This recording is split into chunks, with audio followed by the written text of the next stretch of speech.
Shakespeare characterizes the king, Claudius, by showing us how one can be manipulative in a smart, charming, sneaky way just by usage of words he speaks. That seems like a reasonable thesis. Put a hook on there. Get inside the mind of the power hungry charmer and give me a sentence that sort of makes me think about that without that just introduces me to that idea alone. All right, and then put that on top of this. There are a couple of ways Shakespeare shows Claudius' manipulative, evil character.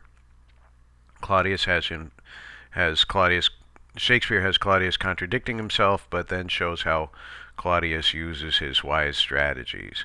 Don't you ever wonder why someone would kill their sibling just to feel more superior? Well, that's not really the issue that we're dealing with in this speech. That would be a good hook for some other place, so cut that. Either out of envy or even for the simple fact that they barely get love shown towards them. Yeah, this is kind of an extraneous idea. It's the right kind of tone that you should have for a sort of hook, but it's not aiming at that idea of the manipulative, smart, sneaky guy who finds a way to take over the kingdom, and how we're going to show him doing that.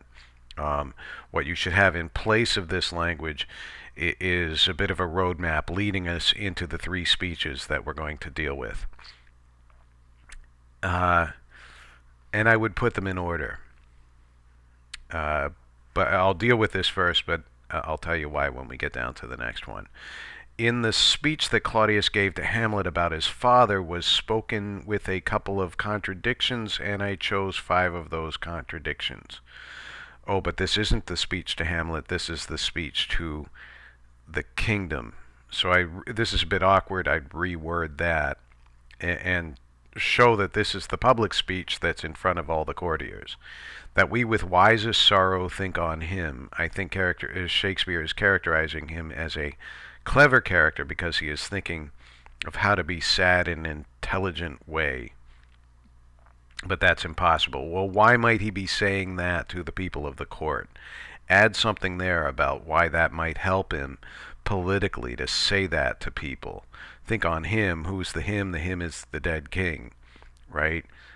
The king? The kingdom is sad because the guy is dead. Why are you thinking of him in wise sorrow, right? Not emotionally, even though it's sad. And why is that in the interest of the kingdom? Do you need to be smart in times when everybody else is sad? Maybe that's why you need me as the king. Sadness is an emotion that brings your mood down temporarily. Intelligence has to do with the mind and is intellectual. It's how things are thought about. Okay, you're defining sadness and intelligence. I don't think you need to go that far. But what you do have to do is show why that contradiction is going to help him to sell himself as the king that Denmark needs in this time of danger. Another contradiction is when he says, with an auspicious and dropping eye. I think his contradiction makes sense because then let's call it a paradox. If it makes sense, let's call it a paradox. If someone is hopeful for the future, why look down on it? So let's be hopeful. If someone is hopeful for what's coming to them, they should keep their head up as if they're happy for the future to happen, not look down on it. Unless they know the future for them is bad and they're not looking forward to it. So is he hopeful for the future even at the point where we look down perhaps at a death? Add a bit more there in describing that example. We're having characterize. Let's keep it on Claudius's behavior. We don't need to keep saying that word. So cut that little bit there. It seems as if he is hopes for the future but looks down on it. That's one you could catch just rereading your work. Next, another contradict. Don't give me next, right? Make these sort of blend together so we see some reason why this whole string of contradictions uh, aims toward a similar goal. Mirth in funeral with dirge in marriage. Mirth is laughter, so laughter at a funeral and dirge at a wedding. Deplored and delighted equally over the marriage of Gertrude, Hamlet's mother, and King Claudius, his father's brother, plus, ooh, wow, this is a little bit cumbersome here. Uh, and it's a complicated idea.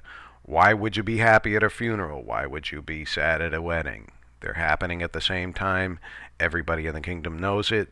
Are there other people other than young Hamlet who are raising an eyebrow at that?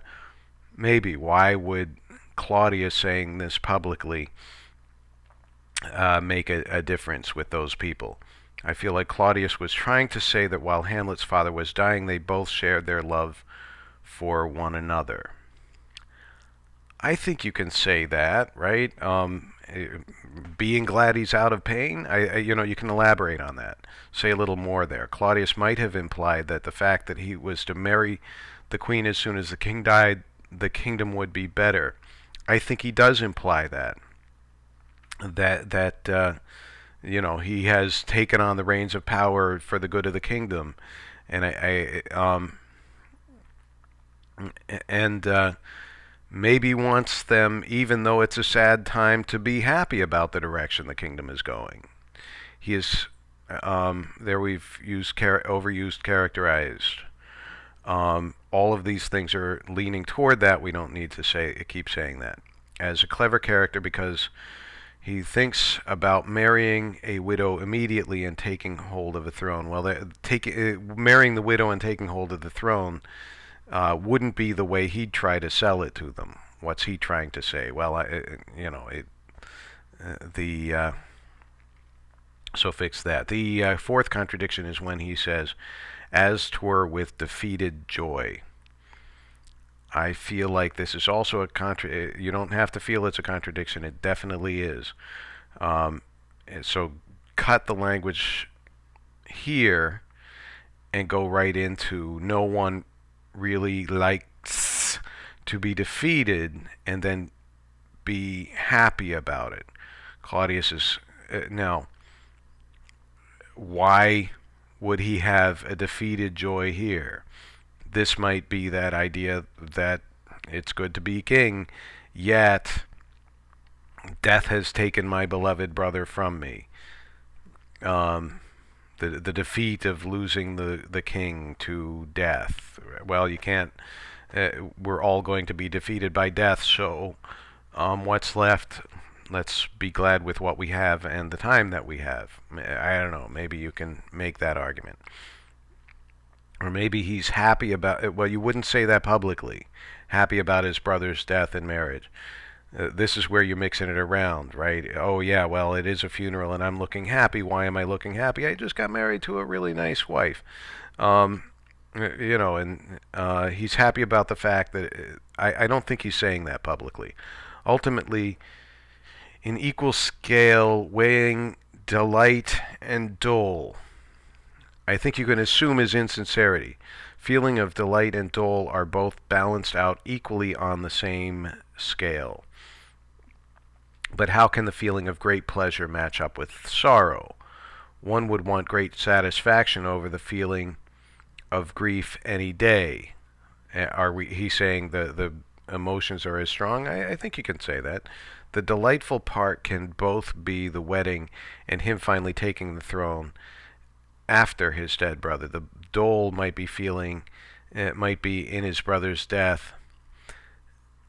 Yeah, but he may barely even care. He does care. He cares enough to have killed him, but that's certainly not something you're going to show publicly. So, and if you're the one that killed your brother, you better believe that publicly you're going to try to show reverence for him and love and anything. You're not going to show that you don't care, and you are going to show that the pain is equal to the joy.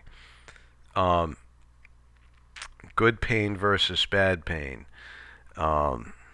So I think you might revise those, pack those contradictions together, and show why they benefit him. Claudius uses strategies in his speech while talking to Hamlet. His character is both smart and articulate, which makes him manipulative and vicious. Claudius' speech to Hamlet was him trying to tell him to get over his father's death and move on from it. I think you can argue that. I'm not sure you. Remains to be seen where we show smart and articulate. It's hard to forget a parent's death. Put a quote here. Makes his speech eerie. I'm not.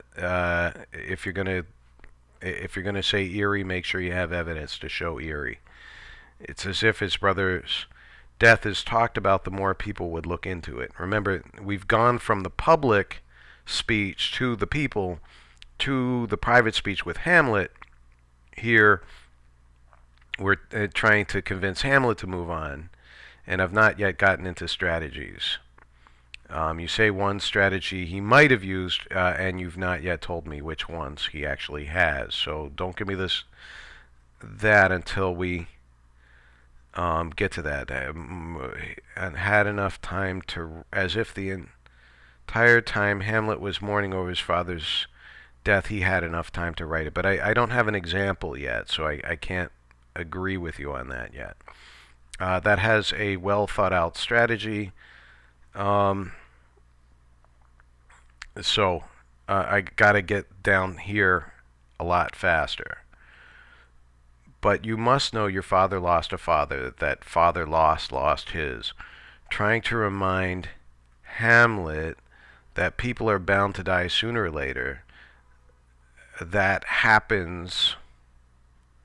Revise that a little bit. That happens, and people end up moving on from it. I think you can say this a little bit better than you have here. Or just cut that and put the period here, trying to remind the prince that people are bound to die sooner or later, period. There you've kind of paraphrased it.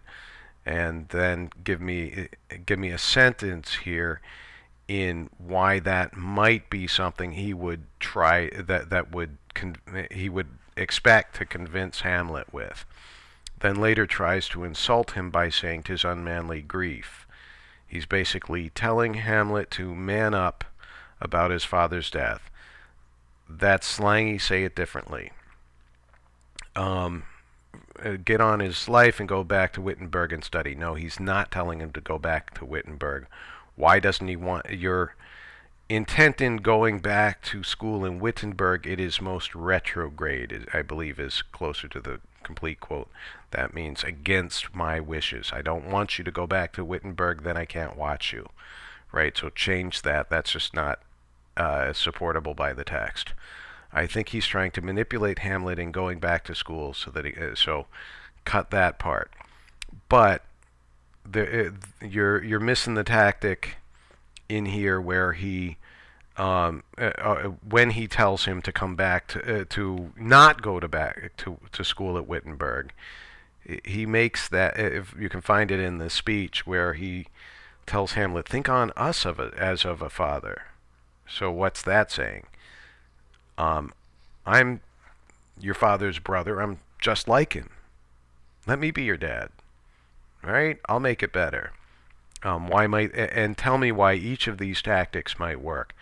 Then you can go back and then question you can question the validity of it. You can talk about how well structured the argument is, and some of these things you said earlier about how then you can talk about how well prepared it is, and how logically thought out it is. If you have there are at least 3 or 4 tactics that we've used there, and you've addressed 2 well, and you haven't brought in the religion part.